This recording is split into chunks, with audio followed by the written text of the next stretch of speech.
Hello student, good morning. आज हम लोग बीए पार्ट 1 ऑनर्स के क्लास के लिए एक बार फिर ऑनलाइन माध्यम से जुड़े।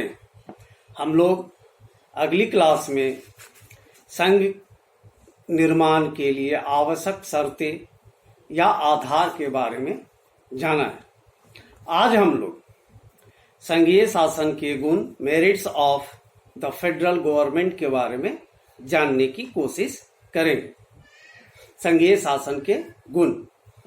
वर्तमान समय में संघीय शासन राज्य के विकास की सर्वोच्च इकाई है।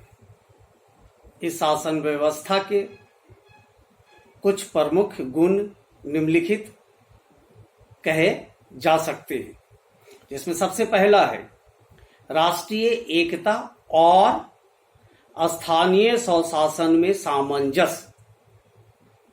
संघीय शासन के अंतर्गत केंद्रीय सरकार और प्रांतीय सरकारों के बीच शक्ति विभाजन किया जाता है।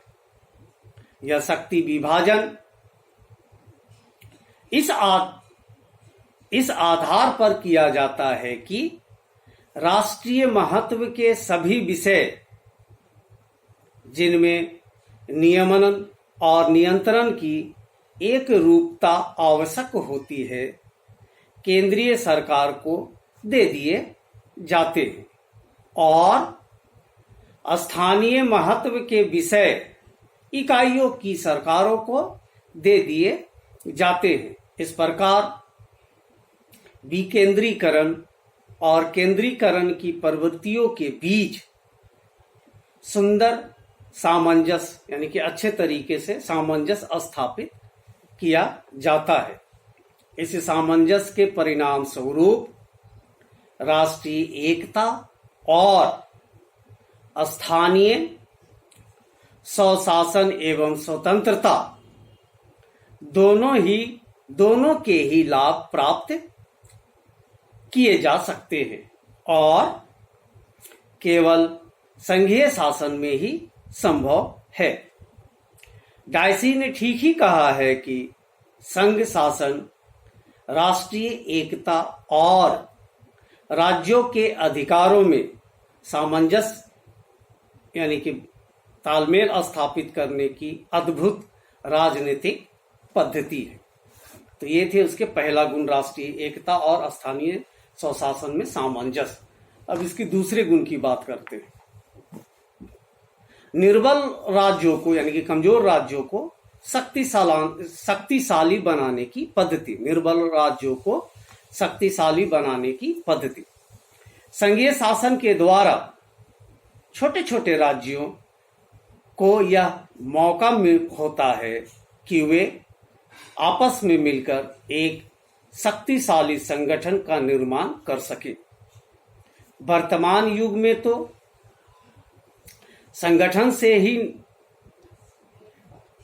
ही शक्ति प्राप्त होती है, यानी कि मौजूदा समय में संगठित रूप से ही शक्ति प्राप्त होती है। संयुक्त राज्य अमेरिका के अंतर्गत जो विभिन्न 50 राज्य हैं, वे अगर अलग अलग रहते तो उन्हें अंतरराष्ट्रीय क्षेत्र में वह शक्ति प्राप्त नहीं हो सकती थी जो आज के अमेरिकी संघ के कारण उन्हें प्राप्त है। भारतीय संघ के राज्यों के संबंध में भी यही बात कही जा सकती है। न केवल अंतरराष्ट्रीय क्षेत्र बल्कि आंतरिक क्षेत्र में भी उनकी शक्ति बहुत अधिक बढ़ जाती है। आंतरिक व्यवस्था या आंतरिक अव्यवस्था या विद्रोह की स्थिति में उन्हें इस बात का भरोसा रहता है कि संघ की सम्मिलित शक्ति उनकी सहायता के लिए अग्रसित होगी, आगे बढ़ेगी। तो ये थी उसकी दूसरी गुण। अब हम लोग बात करते हैं उसके तीसरे गुण के बारे में। संघ में सम्मिलित राज्यों को अंतर्राष्ट्रीय प्रतिष्ठा में वृद्धि। छोटे छोटे राज्य अगर अकेले हो तो उन्हें अंतर्राष्ट्रीय प्रतिष्ठा कुछ भी नहीं होगी, लेकिन अगर वे आपस में मिलकर संघ का निर्माण कर ले तो उनकी प्रतिष्ठा में बहुत अधिक वृद्धि हो जाएगी। संयुक्त राज्य अमेरिका, रूस की गणना आज विश्व की प्रमुख शक्तियों में ना होती अगर वे अपनी व्यक्तिगत प्रभुसत्ता पर टिके रहते, यानी कि राज्यों की अपनी अपनी जो संप्रभुता होती है उस पर टिके रहते और संघ का निर्माण नहीं करते। अब हम लोग बात करते हैं चौथी इसकी गुण की, स्थानीय स्वशासन का लाभ। संघात्मक शासन में संविधान द्वारा केंद्रीय और प्रांतीय सरकारों के बीच शक्ति विभाजन किया जाता है। इस शक्ति विभाजन के कारण स्थानीय जनता को अपना शासन स्वयं ही करने का अवसर प्राप्त होता है।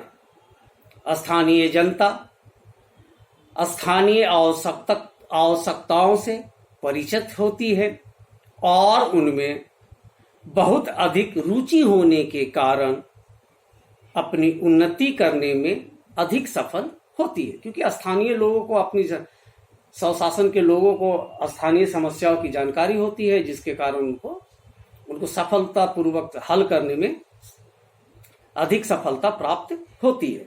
संघात्मक शासन में स्थानीय स्वशासन की व्यवस्था अधिक श्रेष्ठ रूप में संपन्न होती है। स्थानीय स्वशासन लोकतंत्र का आधार होता है।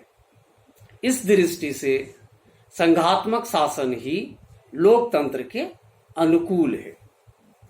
अब हम लोग बात करते हैं इसकी पांचवें गुण की, राजनीतिक चेतना। संघीय शासन अपने नागरिकों को श्रेष्ठ राजनीतिक प्रशिक्षण प्राप्त करता है, क्योंकि प्रत्येक नागरिक को अपने ही क्षेत्र में संघीय सरकार की छाया प्राप्त हो जाती है। इस छाया सरकार से निकट का संबंध होने के कारण, यानी कि केंद्रीय सरकार की छाया सरकार जो होती है उसकी उसका क्या बोलते हैं, उसकी सहायता प्राप्त उसको होती है के कारण उनकी रुचि भी अधिक होती है। इसके अतिरिक्त प्रांतीय सरकारों के कार्यों में भाग लेना प्रत्येक नागरिक के लिए भी सहज हो जाता है। अब हम लोग बात करते हैं इसकी छठे गुण की, केंद्रीय शासन की कार्यकुशलता में वृद्धि।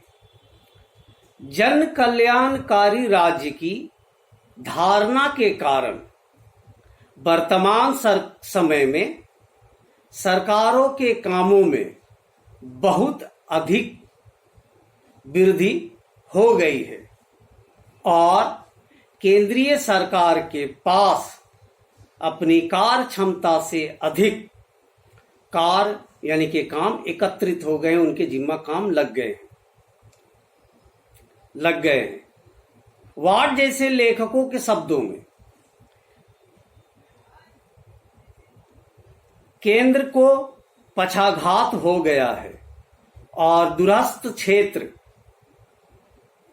रक्तहीनता से पीड़ित है।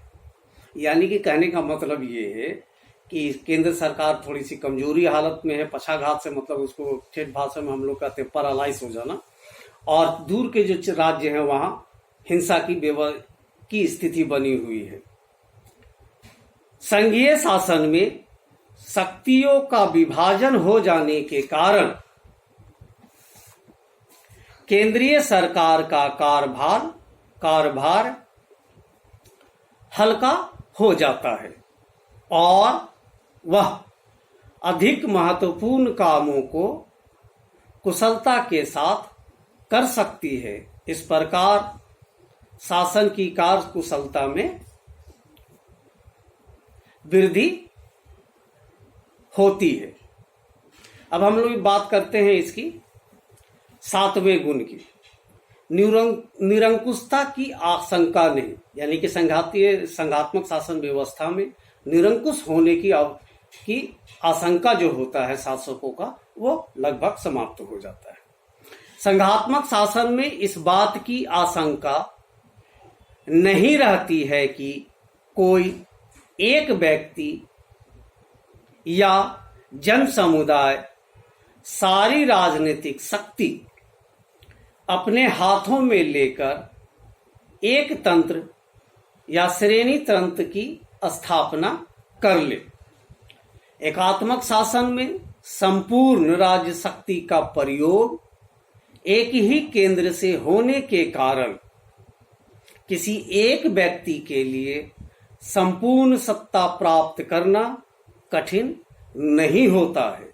लेकिन संघात्मक राज्यों में शासन शक्ति अनेक इकाइयों में बटी होने के कारण यह बात संभव नहीं हो सकती। लॉर्ड ब्राइस के शब्दों में, संघ में एक निरंकुश शासक द्वारा जनता के अधिकार हड़प लिए जाने का खतरा नहीं रहता। यानी कि लॉर्ड ब्राइस के अनुसार संघात्मक शासन में किसी एक व्यक्ति द्वारा या के द्वारा जनता के अधिकारों को हड़प लिए जाने का खतरा नहीं होता। तो ये थे संघात्मक शासन के कुछ गुण। अब आज के लिए बस इतना ही। अब अगली क्लास में